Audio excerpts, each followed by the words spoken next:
بسم الله الرحمن الرحيم. الحمد لله والصلاة والسلام على رسول الله وعلى آله وصحبه ومن والاه، أما بعد. أعوذ بالله السميع العليم من الشيطان الرجيم من همزه ونفخه ونفسه. بسم الله الرحمن الرحيم. رب اشرح لي صدري ويسر لي أمري واحلل عقدة من لساني يفقهوا قولي. سبحانك لا علم لنا إلا ما علمتنا إنك أنت العليم الحكيم. اللهم لا سهل إلا ما جعلته سهلا وأنت تجعل الحزن إذا شئت سهلا. برادران اسلام اور پردانش خواتین، دوبارہ اس محفل میں آپ کا استقبال ہے اور آپ کو خوش آمدید کہتا ہوں۔ ہم پروگرام کے اختتام پر پہنچے ہیں، یا یہ سمجھیے کہ آج کے حصے کی آخری گھڑیاں یا پھر آخری لمحات شروع ہو چکے ہیں، تو میں نے سوچا کہ خلاصے کے طور پر آج کا جو درس ہے وہ اس کا میں خلاصہ ہی ذکر کر دوں آپ کے سامنے۔ لیکن ایک محترمہ نے سوال کیا تھا اور بہت ہی اہم سوال تھا کہ میں نے بولا کہ اس سرزمین پر حکومت صرف اور صرف اہل ایمان کی ہوگی، اور آج کیوں ہر طرف ظالم و جابر اور اہل کفر کی اور بدماشوں اور اوباشوں کی سلطنت اور حکومت ہے۔ بہت ہی اہم سوال ہے، اور یہ سمجھیے کہ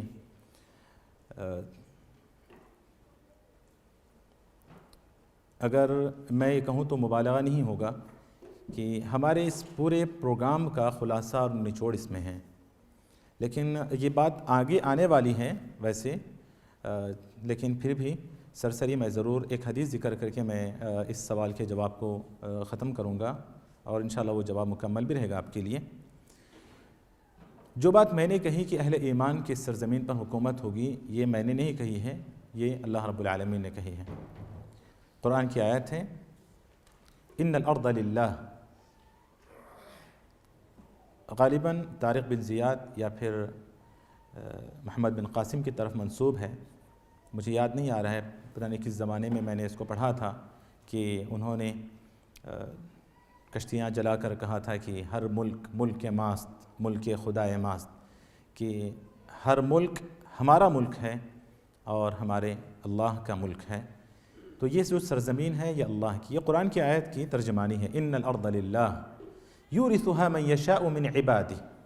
اللہ اپنے بندوں میں جس کو چاہتا ہے اس کا وارث بنا دیتا ہے، لیکن آخر میں کہا والعاقبۃ للمتقین، لیکن انجام جو ہوگا وہ متقیوں کے پاس ہے، انجام وہ متقیوں کا ہے، یعنی متقیوں کی آخر میں حکومت متقیوں کی ہوگی، اہل ایمان کی ہوگی۔ یہ ایسی بہت ساری آیتیں ہیں، بہت ساری آیتیں، اور جیسا کہ اللہ رب العالمین نے ایک اور جگہ تو وعدہ ہی کیا ہے، وعد اللہ الذین آمنوا منکم وعملوا الصالحات لَيَسْتَخْلِفَنَّهُمْ فِي الْأَرْضِ كَمَا اسْتَخْلَفَ الَّذِينَ مِنْ قَبْلِهِمْ وَلَيُمَكِّنَنَّ لَهُمْ دِينَهُمُ الَّذِي ارْتَضَىٰ لَهُمْ وَلَيُبَدِّلَنَّهُمْ مِنْ بَعْدِ خَوْفِهِمْ أَمْنًا۔ کتنی بڑی بات ہے، دیکھیں، وعدہ ہے اللہ تعالیٰ کا، اور کیا اللہ کا وعدہ جھوٹا ہو سکتا ہے؟ نہیں۔ وعد اللہ، کون سا مشکل لفظ ہے یہ؟ اردو میں بھی ہم بولتے ہیں وعدہ، عربی میں بھی وعدہ ہے، اللہ نے وعدہ کیا ہے۔ وعد اللہ الذین آمنوا، کس سے وعدہ کیا؟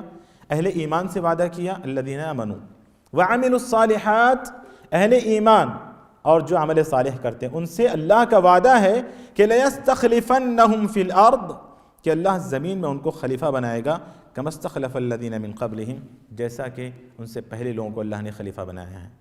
یہ اللہ نے وعدہ کیا ہے۔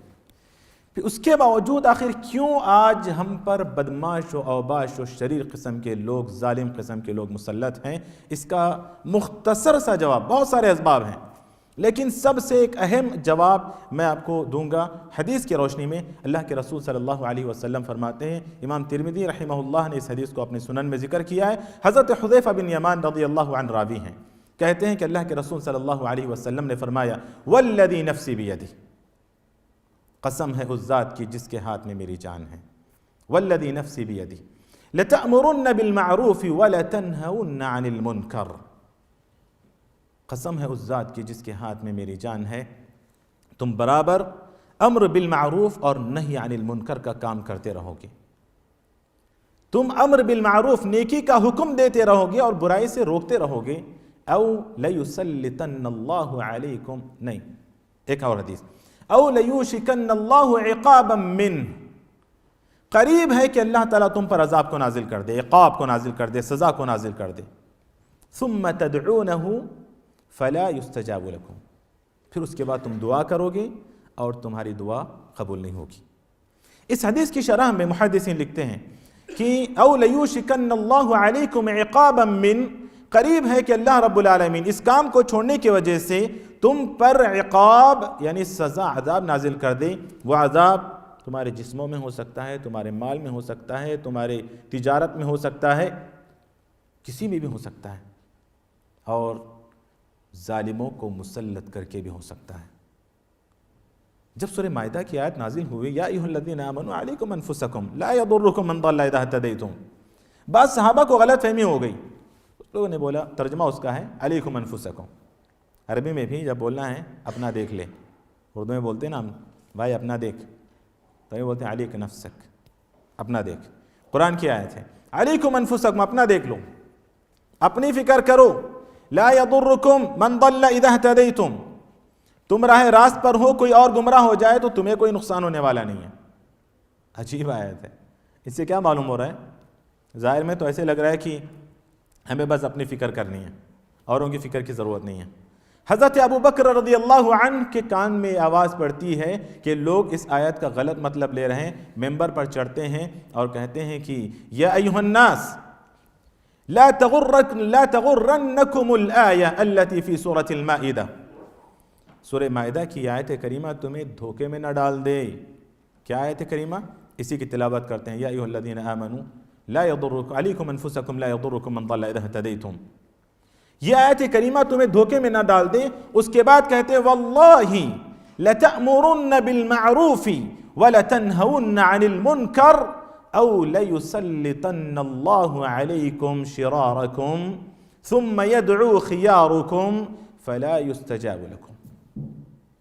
کہا اللہ کی قسم تم برابر امر بالمعروف اور نہی عن المنکر کا کام کرتے رہو گے، ورنہ اللہ تعالیٰ تم پر بدماشوں کو مسلط کر دے گا. تم پریشان ہو کر اپنے نیک لوگوں کے پاس، بزرگوں کے پاس، کوئی امام حرم کے پاس جا رہا ہے تو کوئی امام فلاں کے پاس جا کر دعا کی درخواست کرتا ہے کہ ہمارے لیے دعا کر دیں. کشمیر کے لیے سالوں سے دعائیں ہو رہی ہیں، فلسطین کے لیے سالوں سے دعائیں ہو رہی ہیں، امت مسلمہ کے لیے ہر فرد کے ہاتھ اٹھے ہوئے ہیں. اس کے باوجود ظلم و ستم کا سلسلہ کم ہونے کا نام نہیں لیتا. کیوں؟ کیونکہ کہا کہ ثم تدعونہ، دعائیں کریں گے، تم دعائیں کرو گے، تمہارے اچھے دعا کریں گے، فلا یستجاب لکم، تمہاری دعا قبول نہیں ہوگی. میں نہیں بول رہا ہوں، پیارے نبی کی حدیث ہے، حضرت ابو بکر رضی اللہ عنہ کا قول یعنی اثر ہے کہ تمہاری دعائیں قبول نہیں ہوں گی. لوگ سوال کرتے ہیں ہماری دعائیں کیوں قبول نہیں ہو رہی ہیں؟ یہ ایک بہت بڑا سبب ہے. ایک سبب تو حرام کمائی ہے، دعائیں نہ قبول ہونے کا ایک سبب، اور ایک سبب امر بالمعروف اور نہی عن المنکر سے دوری ہے. اس کام کو، اس فریضے کو چھوڑنا ہے کہ تمہاری دعائیں قبول نہیں ہوں گی. تو آج ہمارے بدعمالیوں کی وجہ سے، اور خاص طور پر یہ بدعمالی ہمارے اندر کیوں آئی ہیں، اس کی بھی وجہ یہ ہے کہ ہم نے اس کام کو چھوڑا ہوا ہے. جیسا کہ کل میں نے ذکر کیا تو اللہ تعالیٰ نے سزا کے طور پر ان بدماشوں کو مسلط کیا ہے. اور یہ اب نہیں، یہ آپ پوری تاریخ پڑھیے، قرآن کے سارے واقعات پڑھیے، آپ فرعون کا واقعہ پڑھیے، نمرود کا واقعہ پڑھیے، قارون کا واقعہ پڑھیے، حامان کا، ان سارے ظالموں کے واقعات کو پڑھیے. وہ بھی تو ان کی قوموں پر حکومت کر رہے تھے. کس وجہ سے؟ کیونکہ انہوں نے بھی اس کام کو چھوڑا ہوا تھا، توحید کو چھوڑا ہوا تھا، اشاعت توحید کو چھوڑا ہوا تھا. اسی لیے اللہ رب العالمین نے ظالموں کو مسلط کیا. یہ سزا ہے، اور اس سزا سے ہم نجات اسی وقت پا سکتے ہیں جب ہم اپنے فرض منصبی کو، اپنے وجود حیات کو، اپنے وجود کے مقصد کو ہم پہچان سکیں اور اس پر کاربند ہو سکیں. تبھی ہم اس سزا سے نجات پا سکتے ہیں. امید کہ یہ مختصر جواب آپ کے لیے کافی ہے. مزید تفصیلات انشاءاللہ اس موضوع پر اور بھی آگے میں ذکر کروں گا جب ہم واقعے کو شروع کریں گے.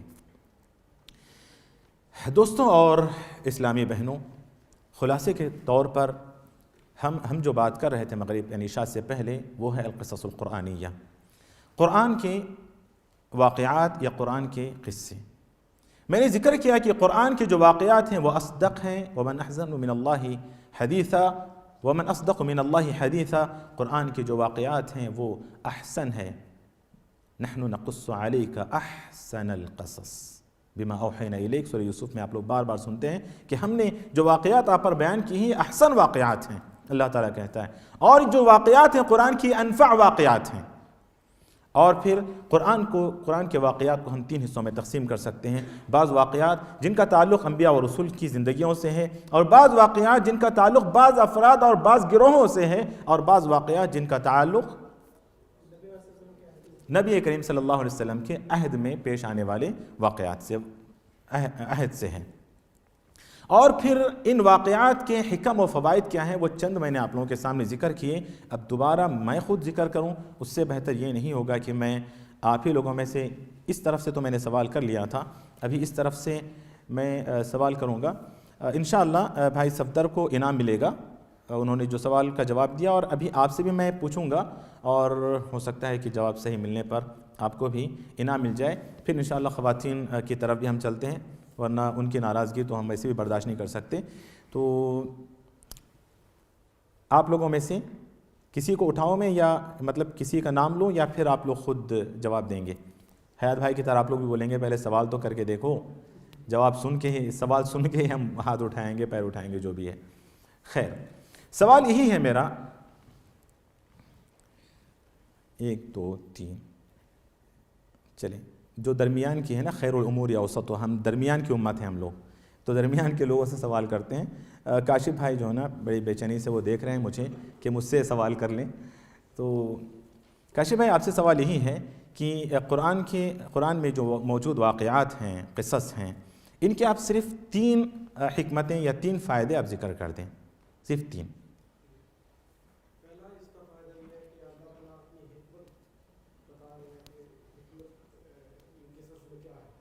جی. دوسرا اللہ تعالیٰ اپنے انصاف کا ذکر کرتے ہیں. تیسرا ہے کہ اہل ایمان کو ثابت قدمی رہے گی قصص کی وجہ سے. چوتھا ہے ثابت قدمی کے بعد تسلی دینا. کس کو تسلی؟ تسلی دینا اہل ایمان کو، اہل ایمان کو تسلی دینا کہ جو پہلے ہو چکا یہ تم لوگوں سے پہلے بھی. میرے خیال میں آپ نے صرف تسلی نوٹ کر لیا ہوگا. جی چلیں، 3 ہو گئے، ویسے 3 ہو گئے. انشاءاللہ خواتین میں سے کوئی جلدی سے جو اٹھ کر بتا دیں بقیہ جو فوائد میں نے ذکر کرے. کل سے ہو سکتا ہے کہ آپ لوگوں میں نمبر تقسیم کیے جائیں، اور انشاءاللہ یہاں سے میں نمبر اٹھاؤں گا، یا ہو سکتا ہے کہ ہم اسکرین پر نمبر چلائیں گے، تو جن کا نمبر آئے گا وہ لوگ جواب دیں گے انشاءاللہ. تو آج ایک دن کوئی بھی آپ خواتین میں سے، یا کوئی بھی بولنا نہیں چاہتی ہیں بقیہ فوائد؟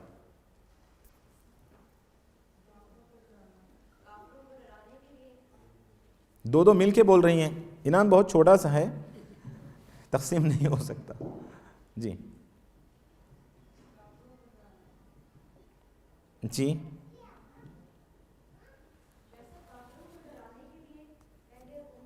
نہیں، جو جن کی آواز تھوڑی سی دھیمی ہے نا، وہ پہلے بولی تھیں، ذرا سا ان کو بولنے دیں. اچھا، تو آپ انعام انہیں دے دیں گی؟ جی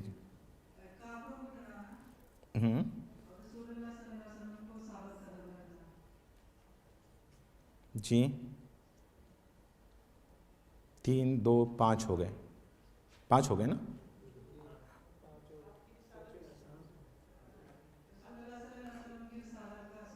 رسول اللہ صلی اللہ علیہ وسلم کی رسالت کا ثبوت. جی 6 ہو گئے. 6 بتائے تھے میں نے؟ اچھا 6 بتائے تھے. ہاں 7 بتائے تھے. اچھا جن کے پاس 7 ہے وہ بتا دیں 7واں. خواتین آپ کیا کہہ رہی ہیں، 7 یا 6؟ چلیں، کن کے پاس 7 ہے؟ آپ کے پاس 7 ہیں.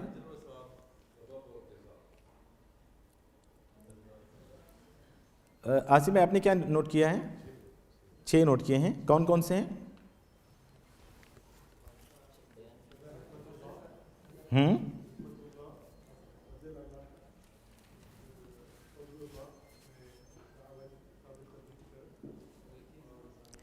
ہاں بعض لوگوں نے جو ہے نا وہ میرے خیال میں کچھ 2 کو 1 بنا کے لکھ لیا ہے، یا لیکن اللہ کے عدل کا ذکر نہیں کیا آپ لوگوں نے، عدل و انصاف کا ذکر نہیں کیا ہے نا؟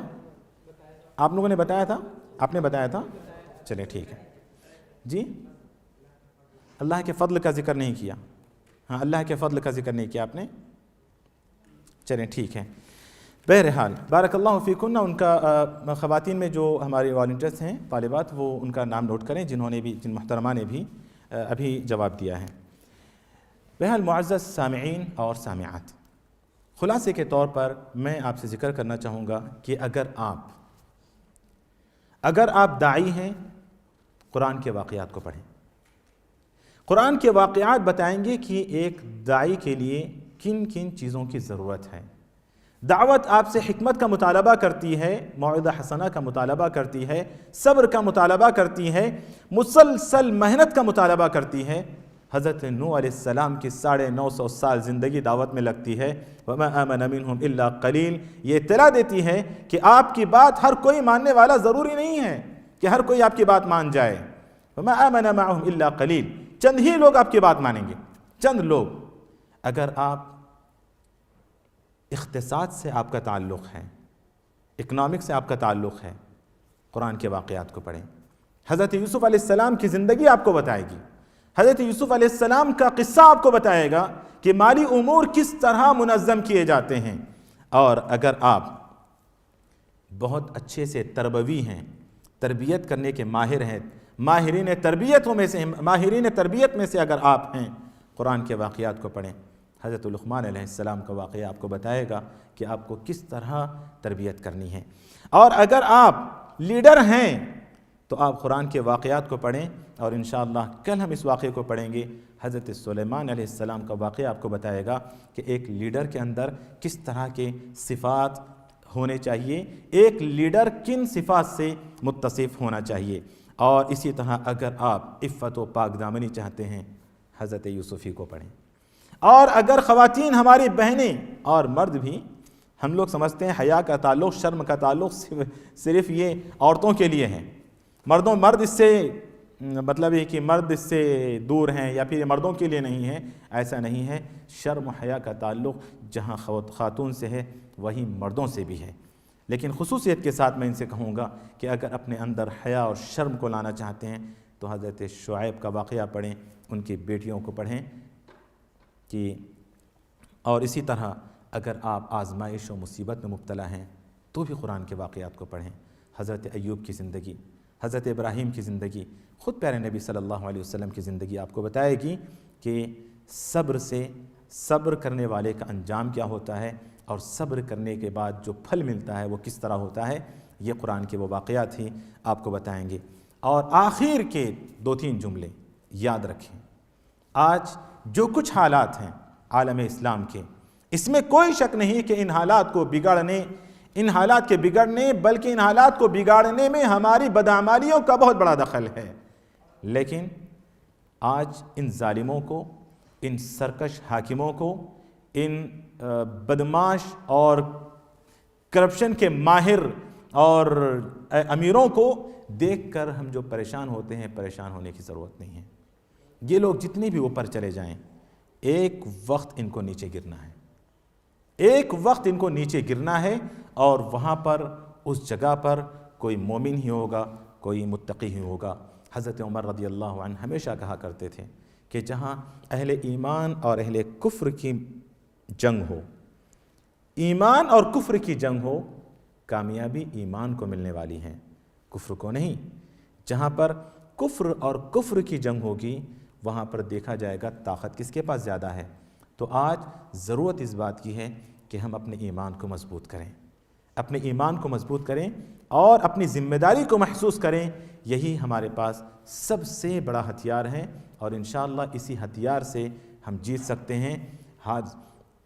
موجودہ حالات کو دیکھ کر پریشان ہونے کی ضرورت نہیں ہے، مایوس ہونے کی ضرورت نہیں ہے کہ مسلمانوں کے پاس ہتھیار نہیں ہے، مسلمانوں کے پاس علم نہیں ہے، مسلمانوں کے پاس یہ نہیں ہے، مسلمانوں کے پاس وہ نہیں ہے۔ کچھ لوگ امت مسلمہ کو مایوس کرنے میں لگے ہوئے ہیں، ان کا ایسا لگتا ہے کہ مشن ہی ہے کہ امت کو مایوس کرو۔ یہ دراصل فکری یلغار ہے، یہ فکری طور پر آپ کو ہرانا اور مارنا چاہتے ہیں۔